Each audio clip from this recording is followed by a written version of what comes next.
वालेकुम क्लास। आज हम स्टार्ट करने वाले हैं homogeneous linear equation. Basically homogeneous linear equations two चीज़ों से आप पहचान जाएंगे ये होमोजीनियस लीनियर इक्वेशन है। ठीक है, वो दो चीज़ें, एक ये है कि एक तो आपका यहाँ इज इक्वल टू का साइन, ठीक है, और कोई भी वैल्यू यहाँ कांस्टेंट नहीं आनी चाहिए। फॉर एग्जांपल यहाँ 2 है, ठीक है, एक्स वाई जेड, और इधर कोई +3 आ जाए तो ये नॉन होमोजीनियस हो जाती है, ये होमोजीनियस कभी नहीं रहती। तो मतलब यहाँ पे अगर कांस्टेंट कोई वैल्यू नहीं आती हमारे पास, फॉर एग्जांपल यहाँ ए, जैसे ये कांस्टेंट है, ये ए आ जाए 1, तो ये होमोजीनियस नहीं रहेगी, ये नॉन होमोजीनियस बन जाएगी। ठीक है, और दूसरी बात यहाँ इज इक्वल टू के 0 होना चाहिए, हमेशा 0 होना चाहिए, और जो इनकी पावर है हमेशा 1 ही रहेगी। लीनियर है तो 1 ही रहेगी।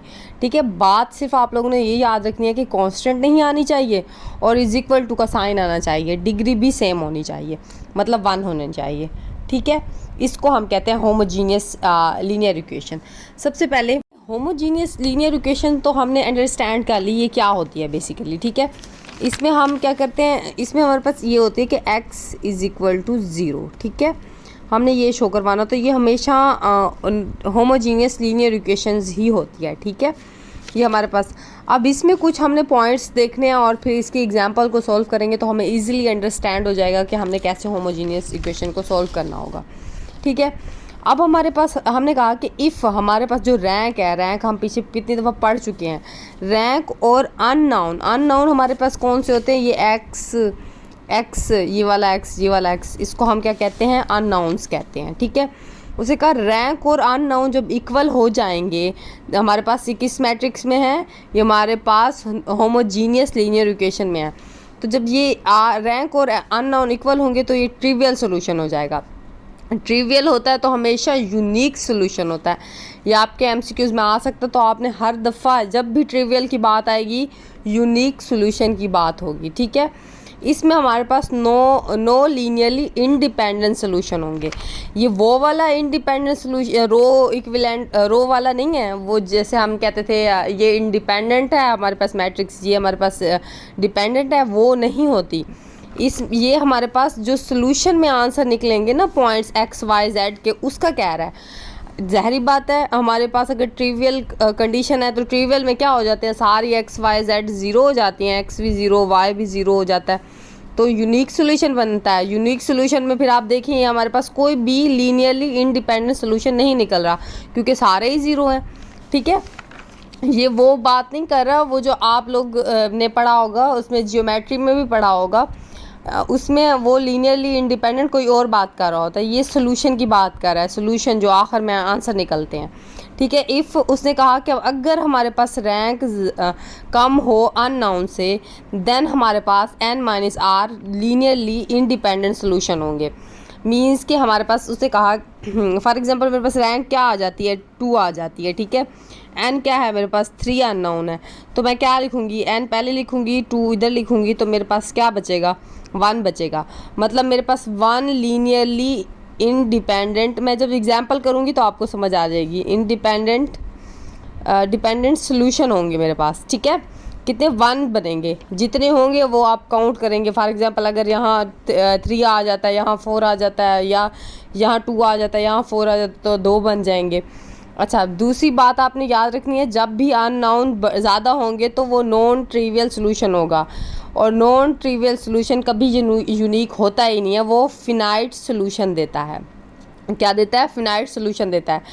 और होमोजीनियस जो इक्वेशन है वो ऑलवेज मतलब कोई ना कोई सोल्यूशन देती है।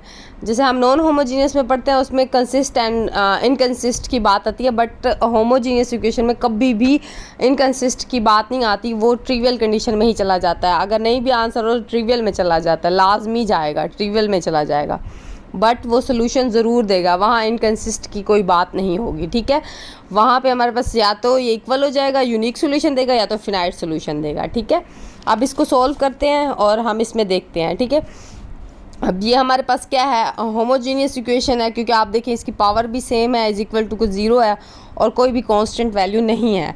तो हमारे पास ए मैट्रिक्स हमारे पास क्या है, मैं कोफिशिएंट्स ले लूँगी इनके, ये हमारे पास ए मैट्रिक्स बन जाएगी।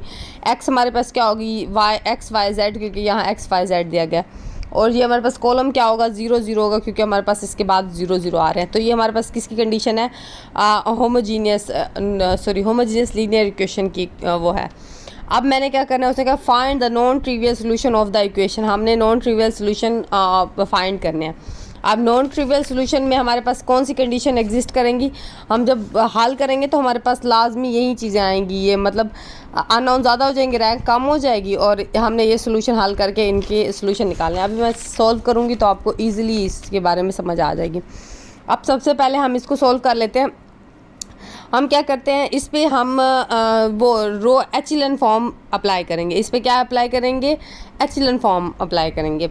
अब ठीक है, अब इसमें एचिलन फॉर्म अप्लाई करने के लिए हम क्या करते थे, इसको ज़ीरो करते थे, ठीक है, यहाँ 1 करके फिर इसको ज़ीरो करते थे। मतलब हर रो में 0 ने इंक्रीज़ करना होता था। फर्स्ट एलिमेंट 1 होता था हमेशा, नीचे वाले 0, फिर यहाँ 1 करते थे, फिर इसको 0 करते थे। अगर इसके नीचे वही एलिमेंट होता तो उसको भी 0 करते थे, ठीक है। फिर इधर 1 करते थे, फिर नीचे वालों को 0 करते थे। इसी तरह से चलते थे, क्योंकि हर रो में इंक्रीज़ करना होता है 0 ने। और एचिलन फॉर्म में हमेशा मैंने ये चीज़ पढ़ाई है, एचिलन फॉर्म में हमेशा रो ऑपरेशन अप्लाई होते हैं, कॉलम कभी भी अप्लाई नहीं होते, ठीक है, क्योंकि हमने नीचे जाना होता है तो हमने रो ही ऑपरेशन अप्लाई करने होते हैं। अच्छा, इसमें देख लेते हैं 1 हमारे पास ऑलरेडी 1 है, हमें बनाने की ज़रूरत भी नहीं पड़ी, ठीक है, ये 1 हमारे पास मौजूद है। अब देखते हैं इसमें हमारे पास क्या है, रो 2 में चेंजिंग करनी है, तो मैं क्या लिखूँगी, रो 2, ठीक है, प्लस 3R1 मल्टीप्लाई करूँगी। अच्छा, आप देखिए मैं इसमें चेंजिंग कर लेती हूँ, ठीक है, नीचे भी 0 बनाना है, तो रो 3, ठीक है, 3 ये -R1, ठीक है। अब मैं इसमें चेंजिंग करती हूँ, देखिए 1 1 -6, इसमें तो चेंजिंग नहीं आएगी, ये क्या हो जाएगा 0, मुझे पता है क्योंकि मैंने इसको 0 किया है। अब देखिए इसमें अब मैंने क्या करना है, 3 को इधर मल्टीप्लाई करें और नीचे क्या हो जाएगा, ये 4 हो जाएगा, ठीक है।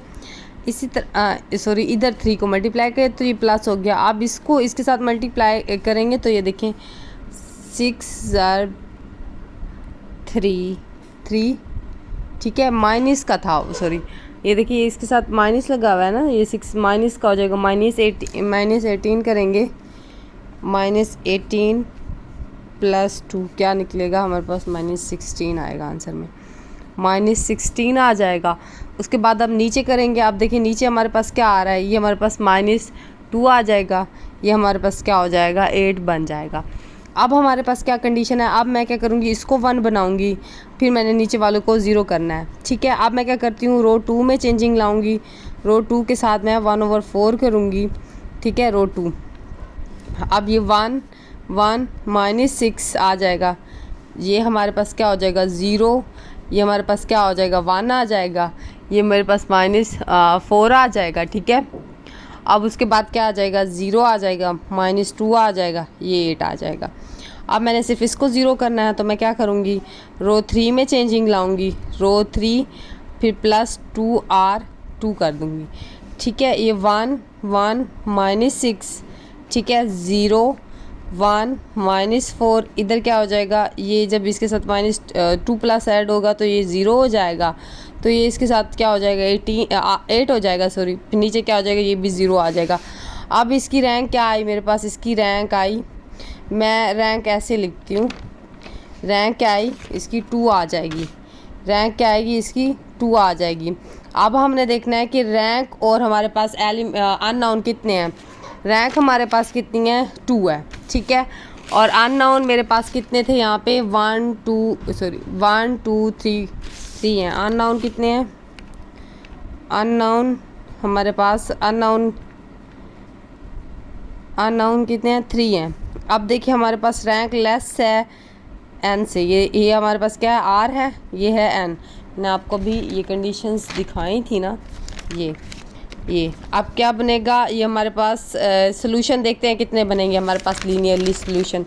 अब देखिए मैंने कहा था कि n - r, n कितने हैं मेरे पास 3 हैं, -2 कितना हो जाएगा, ये हमारे पास 1 बन जाएगा, इसका सोल्यूशन 1 आएगा। अब देखते हैं वो सोल्यूशन कौन सा बनता है।